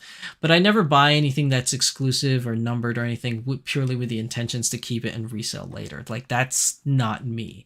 And I feel like other collectors that collect purely for the joy of collecting, I think they feel the same way.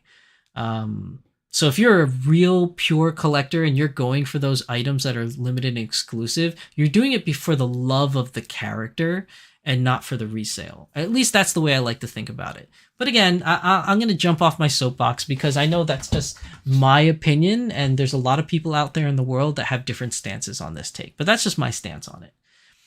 Luxaria says, I have experience reselling some of my figures. I keep the boxes for the just-in-case situation and try to make it easier to move in and out of rooms. Same, I buy for me, not for reselling. Yeah, I mean, that's just the way I feel like it is for real collectors, is that you buy it for the joy it gives you and for the satisfaction it gives you. It's not for the resellability.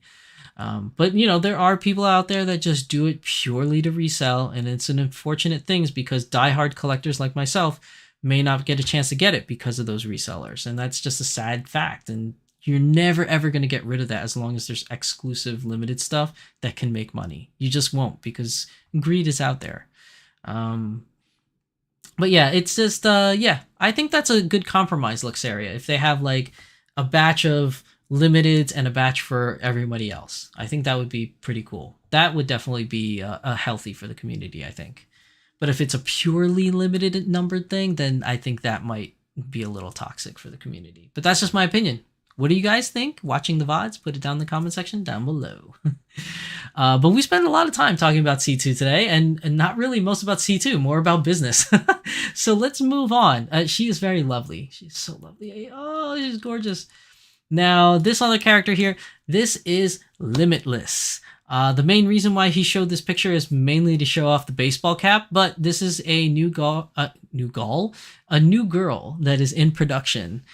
From Smart Doll. I'm thirsty.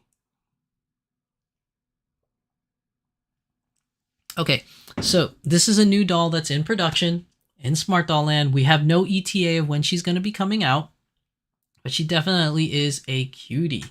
Now, to go over the baseball cap, this is the, what do you call it? He said something about it being the new mono strap. That's what it is, the mono strap, which is weird. Because I get why he calls it the mono strap, but at the same time, it kind of makes it look like two straps. Just the way that like it's wrapped around. I understand why it's called the mono strap, but it just kind of looks interesting like that.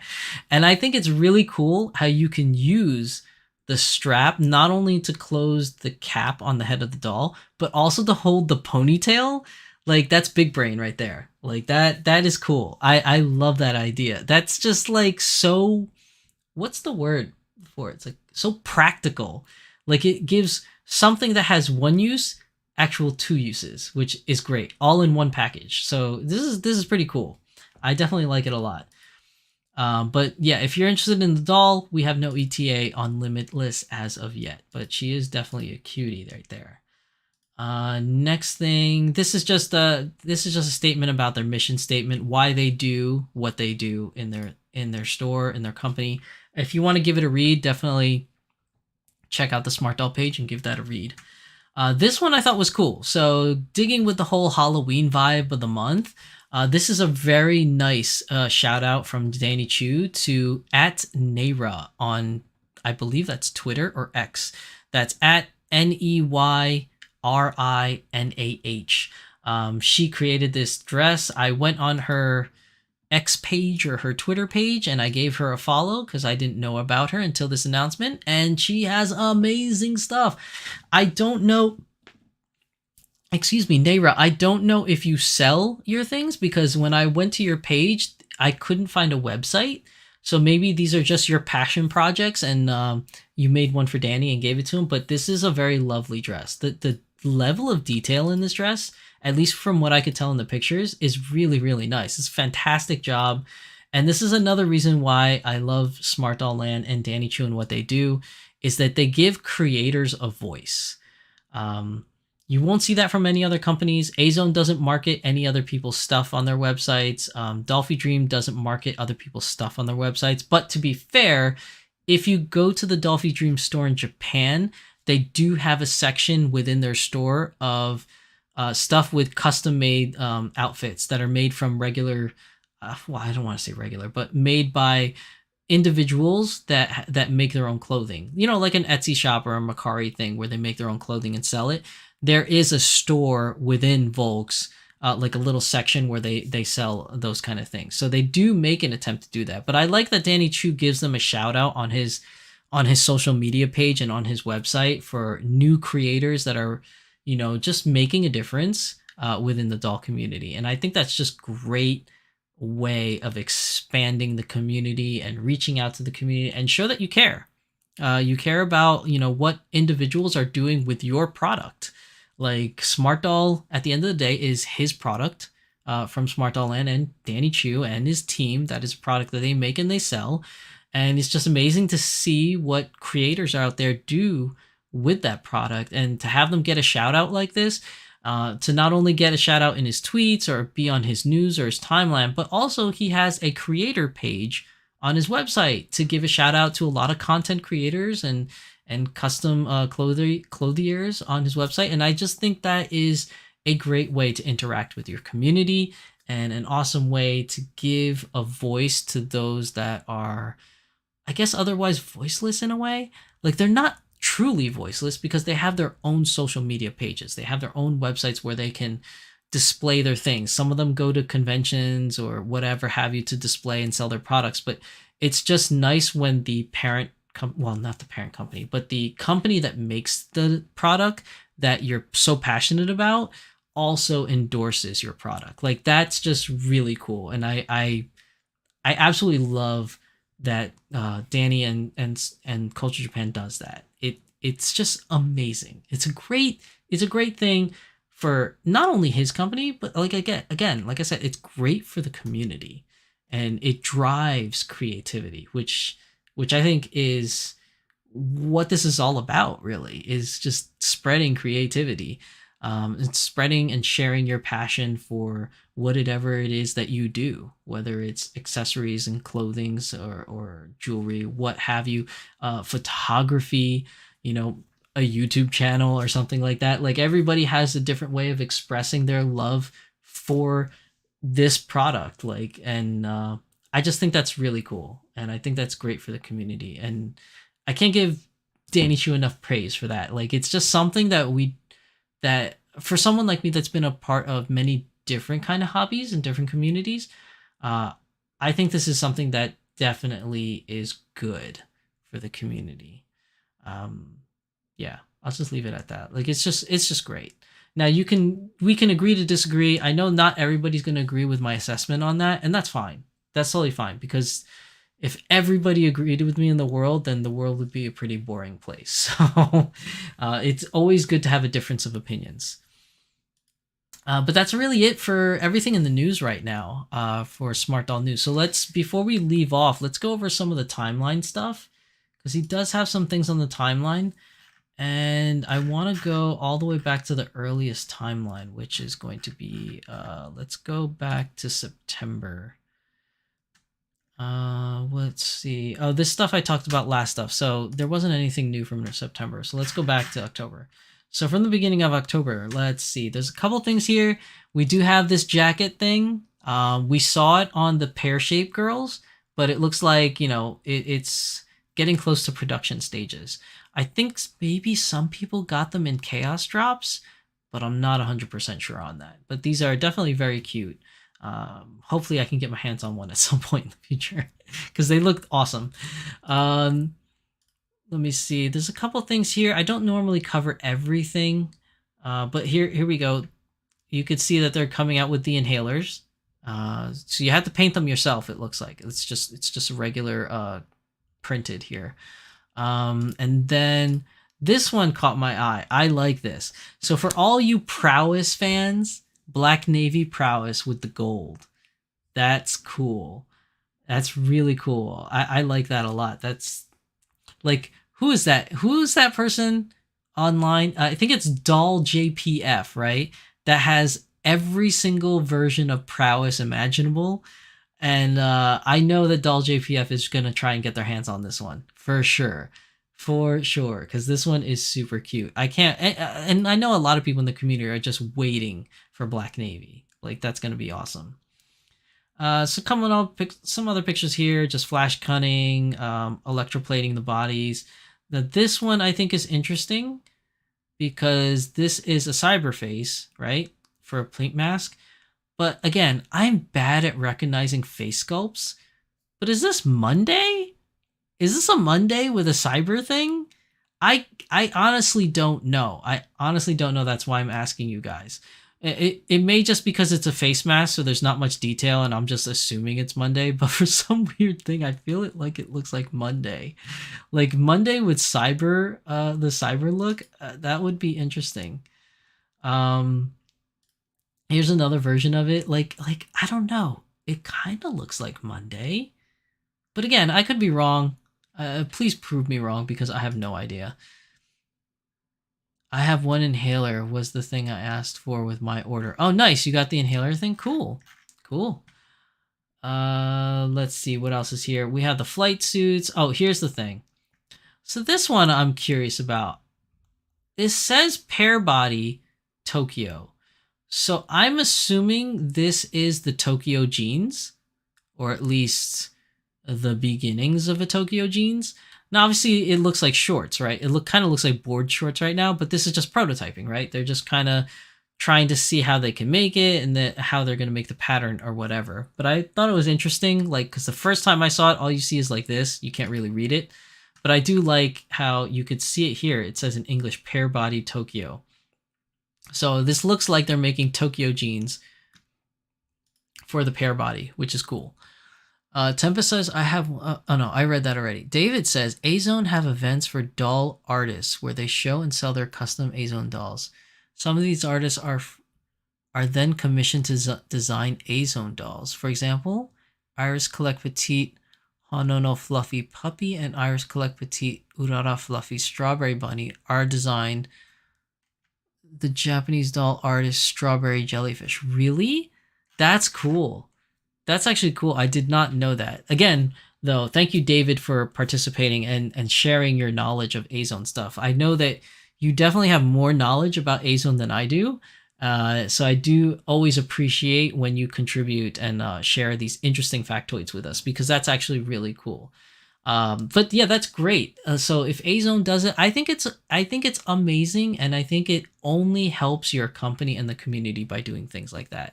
So that's really, really cool to know that Azone has events like that feature artists, and sometimes artists will get commissioned to work with them. That's amazing. That is very, very cool. I like that a lot. Luxeri says, was that commissioned by Azone at David? Oh, okay, so she's asking her because she doesn't know. I mean, I don't know either, but I just taking David for what he says because David seems to know a lot more about the Azone stuff than I do. So thank you, David, for sharing that information with us. I really appreciate your input. Some other stuff that's coming out here, which is cool. You have like this different kind of marking. So it looks like he's trying out different styles for these cyber markings, which is cool. You have the very, very awesome I don't know what kind of purple that is. It's like a magenta purple or electric purple, and then the teal. Like both of these colors are awesome. It looks like he's got like a new resin printer. So we got the little resin printer here. I think it's a resin printer if I'm not mistaken. Let's see here. Okay, so this looks like they're doing designs for... Now, okay, I could be wrong, guys, but I'm looking at this just as much as you guys are looking at this. I cannot read the Japanese. I don't know what this says, okay? Maybe somebody can tell me what this says, but I don't know what it says. But from this picture here of looking at the arm pieces, why does it look like Cortex to me? Right? Like, why does it look like this is the bicep piece on Cortex, especially the bicep piece that a lot of people are complaining cracked, and then you could put a screw through here to hold the shell to the frame, right? Am I reading this right? Like, am I looking at the sketch right? Like, you could put the screw in through here so it can hold not only the shell piece to the rest of the shell, but also hold it to the frame so it doesn't crack or break off. Like, that was a complaint with a lot of Cortex owners, was that very piece right here on your, your shoulder piece down to your forearm, your bicep area here, there was like a small thin piece of plastic near the elbow that a lot of people said broke. A lot of people said cracked. So I don't want to get my hopes up too much and be like, oh my God, Cortex is coming back. Like, I don't know. But like, I'm just speculating, right? Because this is the speculation zone. There's no context behind these pictures. This kind of looks like a Cortex piece, right? It looks like a Cortex piece, and especially the Cortex piece that a lot of people had breaking on them too, which I think is interesting. Let's see. Tempest says, this, I swear, looks kind of, yes, like Cortex. Exactly. This is where it failed. God, I would love more Cortex. Yes. I would love more Cortex. Please, more Cortex. I know that Cortex failed, and I know that a lot of people... Well, depending on how you look at it, it failed. I think it definitely failed in the aspect of sales. It definitely failed in sales. Like, I don't think a lot of people were as interested in Cortex, and the people that did get their hands on Cortex had a lot of complaints. But I think overall, I personally enjoyed Cortex. I was one of the people that wasn't a fan of Cortex before it came out, but then after it came out and I got my hands on one, I actually became a big fan of Cortex. So will Danny Chu re-release Cortex again? I don't think he will. I think he also, when he went through his spring cleaning or whatever, didn't he sell some of the original molds for Cortex? So it's not like he has the molds anymore. So if he wanted to do Cortex again, like a version 2.0, wouldn't he? That would mean he would have to make the injection molds again, wouldn't it? And I remember he said it cost an exorbitant amount of money to create those injection moldings. So I don't think Cortex is coming back, but this picture is kind of weird. Now, at the same time, you look at the picture on the right, it just looks like cyber bodies. Right? Like, it just looks like the cyberpunk body with more detail. Like, this is the electroplating that they're going to do for it. And that's probably what this could be too. But I just don't know why the screw picture is there. Because the fact that the screw is there and you could see this piece coming off the bicep shell, it just really reminds me of Cortex. But I could be wrong. I'm not always right on these things. I always come up with a lot of L's sometimes. So you never know. You never know what could happen.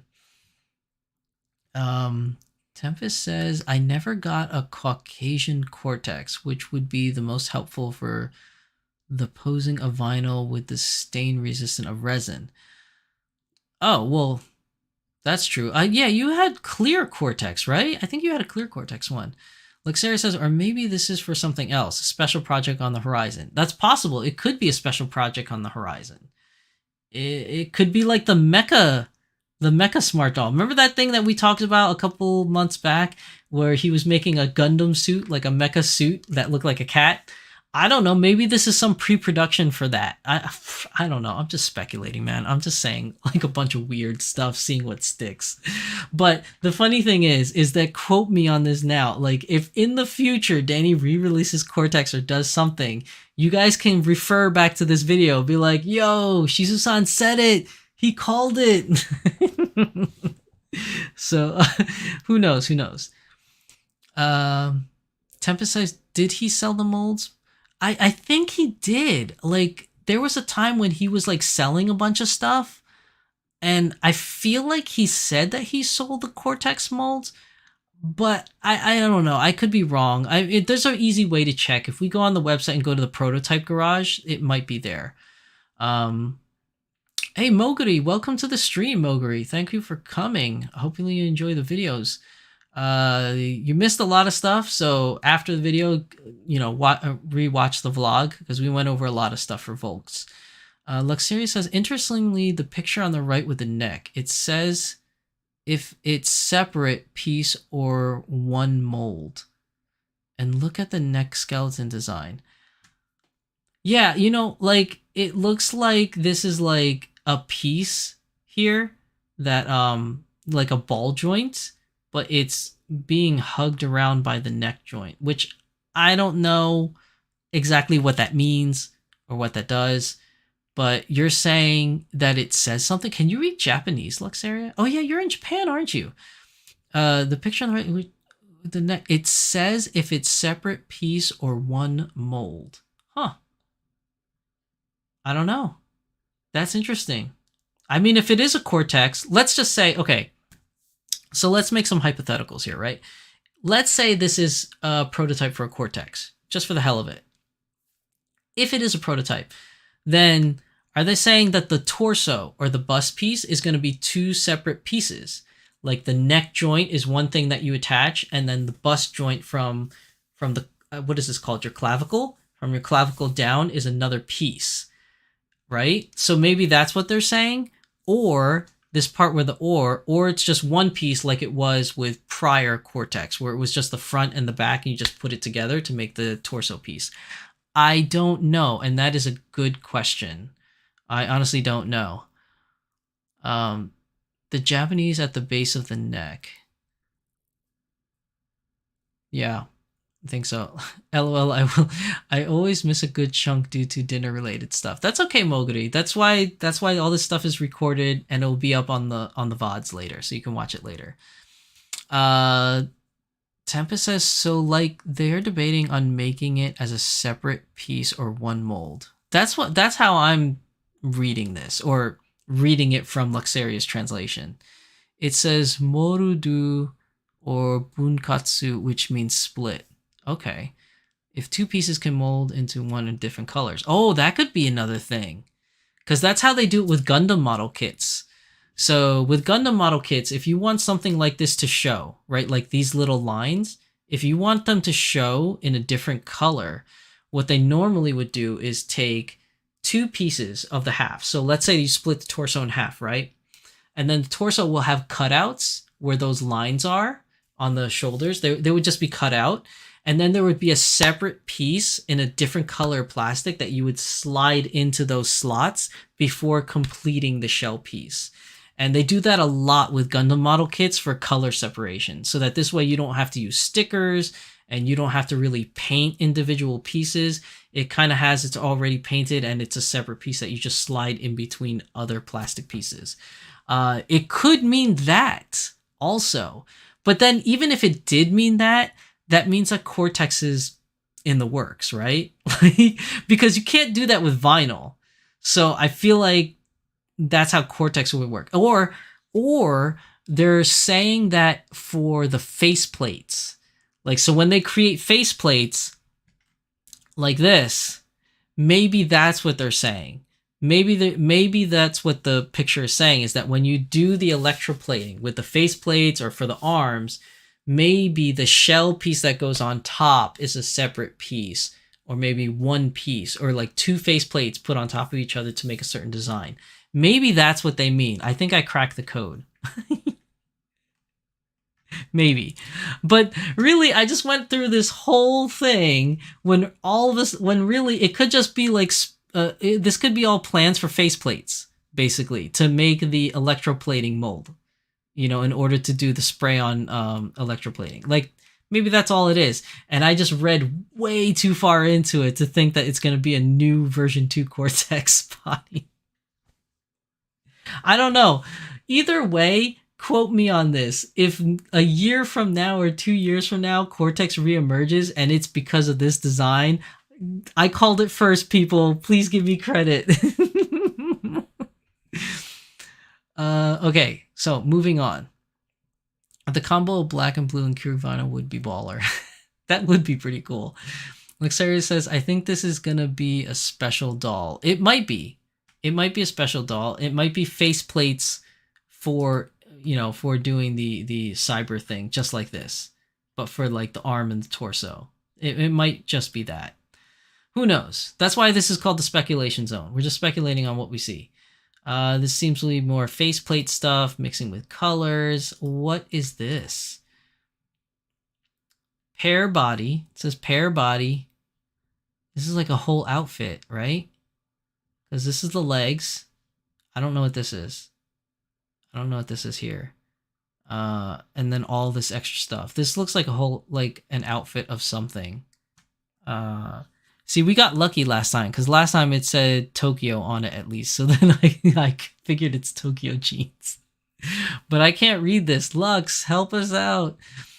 David says, Volk's Karigman figure kits are made that way. All different color parts for people who don't want to paint the figures. Yeah, Volk's does make their own kits too. Aren't they called 5-star stories? Maybe you're talking about the Karigman figure. Are those the ones that are kind of like Mecha Musume ones that they've been doing lately? But yeah, I mean, other than that, like, definitely my only example I could really come up with was Gundam stuff for part separation. Giving 2 different color parts and melding them together so that you don't have to deal with stickers or painting stuff. Oh, Honeybee, welcome to the stream. So it's pants of some kind? Okay. So this is like the side of the pants, I guess. This is like the butt of the pants. I don't know. This is like the waist maybe that goes around. I don't know. I'm just speculating. I don't know how to read patterns. But yeah, this is definitely something for pair body. Then moving on to the things you see, like this is interesting. Like distressed post-apocalyptic shirts, different colors. Yeah, it does say pair body in English. I just don't know what part of the pair body this is for. It definitely looks like pants, though. I feel like it looks like pants. Let's see. What else do we have here? So we have more electroplating molds here for the torso pieces. We have... I don't know what this is. They look like buttons. I feel like they look like snap-on buttons for the jeans. But I could be severely wrong. I'm not really sure what this is. But I feel like they could be the buttons for the jeans. Maybe. Let's see. More silver frames. Looks like he's working on more silver internal frames here. You have this lovely lady here. Let's see. What else we got going on? Anything else that looks really, really cool? There's more electroplating for faces. No. What's this pattern here? More pair body stuff. This looks like it could be a top of some sort. And then we have this here, which I have no clue what this is. I'm just going to go out on a limb and assume it's more pair body stuff, because he's been showing us a lot of pair body stuff. But I have no idea what this is, to be honest. And then there's this. So this is a new version. He's been working on a new version for Survivor for the burn marks. And this looks pretty damn realistic. Like, compared to the original version of Survivor with the burn marks, this looks like... I don't know how to feel about this. This looks like really, like, graphic. Like, not in a bad way. Just like...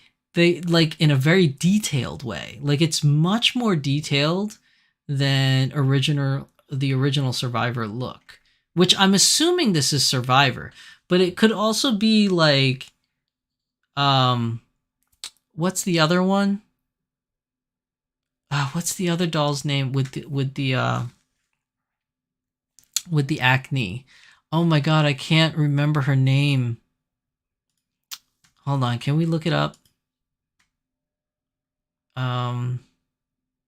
Well, we have time and tide. Oh, Pride. That's what it was. Pride. So I'm wondering if maybe this is like a newer version of Pride. Like, so you know how Pride had the acne on the face, right? So originally with Valiant and Courage, the vitiligo was only on the face, right? And then eventually he kind of like have it extended to where it was on the bust piece, and it was on one of the arms or both of the arms. I think it's just one of the arms. And then maybe this is Pride with the acne moving on to the torso and the arm piece. But I could be wrong. It could also be Survivor, like a new version of Survivor as well, where you have more the burn scarring on the torso and on the upper torso and on the arm. That's kind of what it looks like, but again, I could be wrong. It's speculation zone. We really have no context behind these pictures on what's going on here. So it could be like a newer version of Survivor. It could be a newer version of Pride. It could be a new girl altogether. We just don't know yet. But definitely very detailed in design for these markings here. And that's pretty much it. That's everything for today's news for episode 50. Oh my goodness, we're at episode 53 of the Doll Symposium. I'm pretty sure we did more episodes of 3-Minute Thursdays, but those were really short. They were 3 minutes. Well, to be fair, towards the end of 3-Minute Thursday's lifespan, it did end up becoming 20-minute, 40-minute, 1 hour Thursday episodes. It started getting longer and longer. But that's everything for today's episode of the Doll Symposium, episode 53. Hopefully you guys found today's episode interesting. I did a much better job in doing my research this time around. I had more time today in order to get ready for today's episode. Work didn't kill me as much this week, surprisingly enough, which it was a busy work week, but I wasn't as tired this time, so I was able to put more effort in today's video. But definitely, we did do a live stream. It wasn't a pre-recorded. I will keep asking this. Do you guys mind if it continues to be live stream for the news? Or do you want it to be pre-recorded like it was before? Pre-recorded is definitely a shorter video, which I know a lot of people like the shorter videos because it's just easier to digest. And I totally get that, because when I watch other people's YouTube channels, I definitely do lean towards more watching the shorter videos than the longer videos. But I just talk a lot, man, and I have a lot to say about like the topics that I want to talk about. So I know I am the king of tangents, and I know I ramble a lot, and that's a big off-putting thing for some people, so I do apologize for that. But it's just, I don't know, man, like I just like talking with you guys. And even though I'm not with you like physically, like right in front of you talking to you, like even around the world, just being able to talk with you guys live in chat is just so much fun. There may be a couple pre-recorded Doll Symposiums that are coming up in the works in the future, just because sometimes I won't be available to do a live stream, but I kind of enjoy doing these live streams for the news. So if you guys want to keep seeing more Doll Symposium as a live stream, put it down in the comment section down below. Also give this video a thumbs up so that, the YouTube algorithm can see that this video is doing well, and they'll advertise it to more people, when they go to their YouTube homepage or whatever you want to call it. It definitely helps out. You might not think it, but giving it the likes or the thumbs up buttons really does help out the videos. But that's it. Yeah, that's everything. So don't forget, next month is Anime NYC if you're in the tri-state area, or even if you're not and you're going to be traveling from far away just to go to Anime NYC. Definitely, if you make it out, Saturday would be a good day to go. It's also the most busy day, but we are going to have a doll meet at Anime NYC this year, November 17th through 18th. Doll meet is on the 18th, which is a Saturday. So thank you everybody for watching.